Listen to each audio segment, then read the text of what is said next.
Welcome to Black Angus Reviews, the place to be for new comic book readers.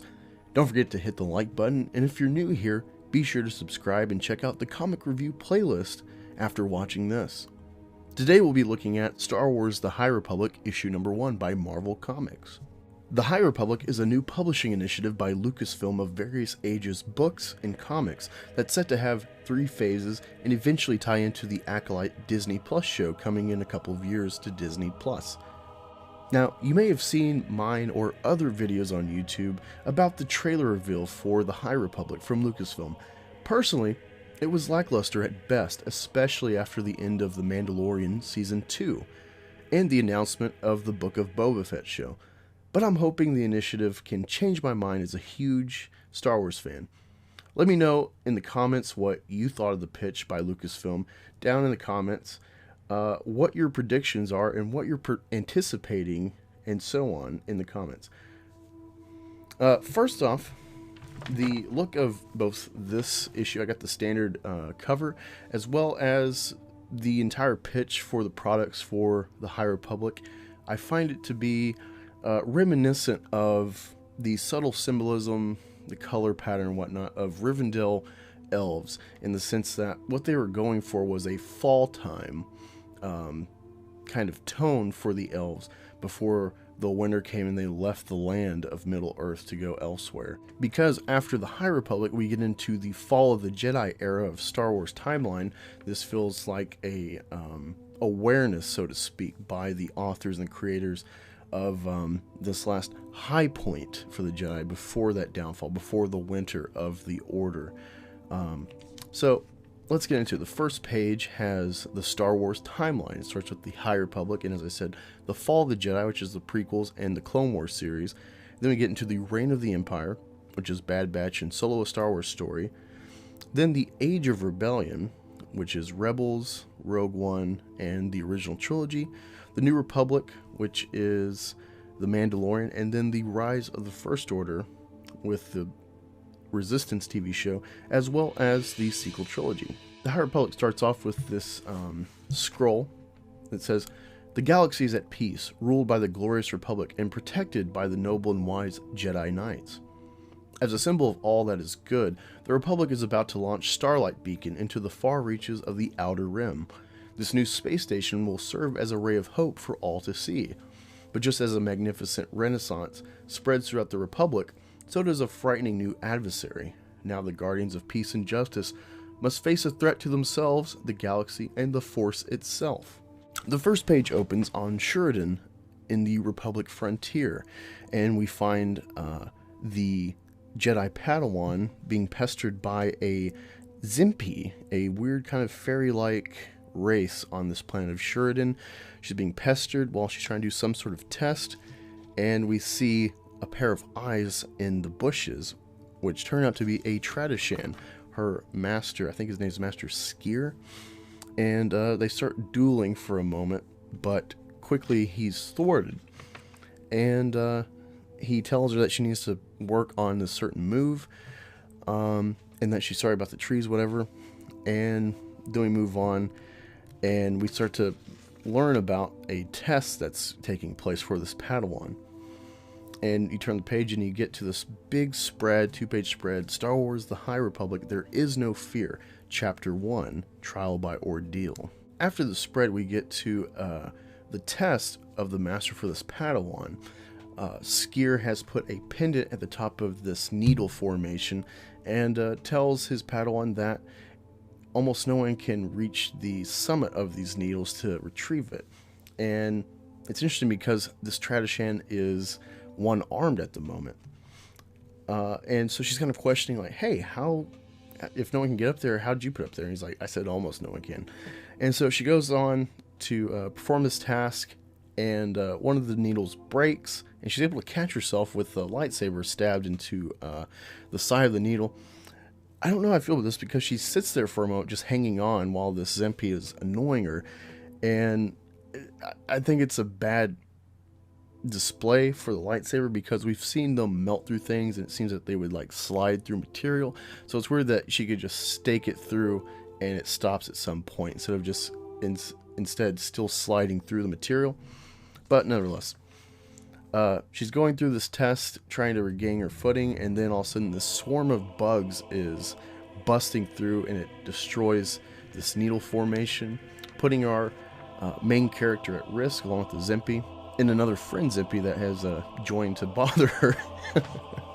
And we cut to the Starlight Beacon. This Jedi Maru is getting preparations for the soon-to-be dedication of the Starlight Beacon. And this is the first real bit of intrigue, because between this fellow and Master Chris, they speak of the battle with the Nihil, which we've seen is supposed to be the overarching villains of this story thus far. And I think that's a misstep, because every story has to start somewhere. You can start in some action and a fight, and then start building the story. But I feel that this should have started with this battle against the Nihil and what they mentioned later, the Great Disaster, that's kind of kicking things off. It feels like a misstep, like in episode 2, they only speak about Master Sifo-Dyas working with the cloners to start this army for the Republic, the Order.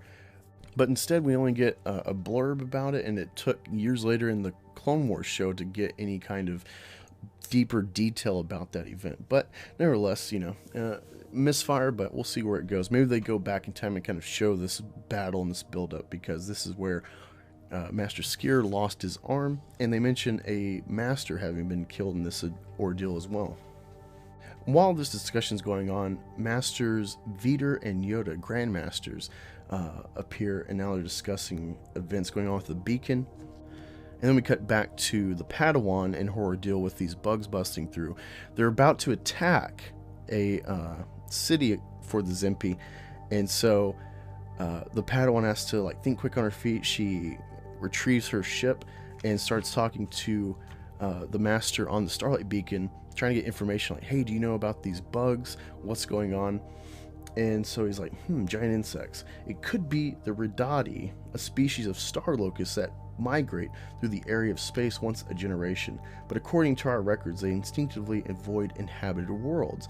But she mentions this is inhabited, so this is weird, what's going on? And she thinks, oh, everything's in the Force. So she connects with them and kind of gets in their head and realizes this hive mind thinks they're going home. So this Starlight Beacon is putting out a signal that is deviating this horde from their path. And so she's like, okay, we got to redirect them. So she rigs her ship along with the help of this master at the Starlight Beacon, and deviates them on a different path, unfortunately losing her craft.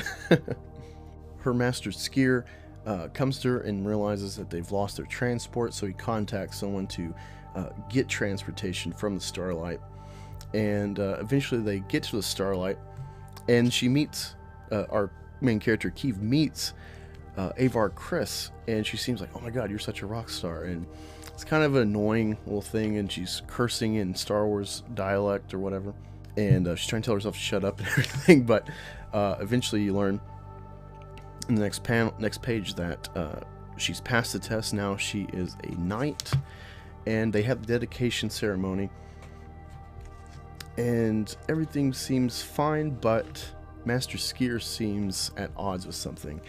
And the very last page, he goes out on a balcony or somewhere and just screams no, and seems at loss about something. And so you kind of got a hook, a cliffhanger about like, oh, what is bothering Skier? Because you get no indication what's going on. He should be proud about his Padawan being elevated in the Jedi Order, but maybe that's why he's sad. Maybe because he's losing his Padawan, and there's some sort of attachment that he should be avoiding, being a sort of father figure for this character. We don't know yet. Or maybe, like was hinted earlier by Avar Kriss, this Jedi is plagued in the head for some reason since the events that have unfolded before the story took place. So overall, not a amazing first issue, but I think there's 6 issues to come for this series, at least for this first phase, along with IDW having things as well. I don't know if it'll be connected with this specific story of Keeve and or Skier, but the art was really good. I liked it. There's a lot of good colors and stuff. You definitely got that kind of glowing high point feel with the color scheme for the Jedi. and it's kind of cool to see another double-bladed lightsaber. I'm a big Maul fan, but overall, I don't think this is a good sell. I remember seeing Ethan Van Sciver cover this yesterday, that apparently there's over 100,000 issues ordered by comic stores. So that sounds like a really good high number, but it's a lot of variant cover schemes by Marvel, including stores paying enormous sums to be able to get a exclusive, paying for 600 issues. So I don't know how this series is going to be received. Hopefully it gets better. I would say this is, you know, a 5 out of 10. There's no real hook. There's no real getting in the head of this character. She seems pretty well adept. Not to the point of like a Mary Sue like Rey thus far, but yeah, that's my take on this. What did you think? Do you like the artwork? Do you like the covers? What are you anticipating going forward with Master Skier? And of course, Vader and Master Yoda as well. It's cool to see him back in this, but I don't think he'll have a big factor to play, at least thus far. Let me know in the comments what you thought and what you want to see me review next. Thanks for joining. Talk to y'all later.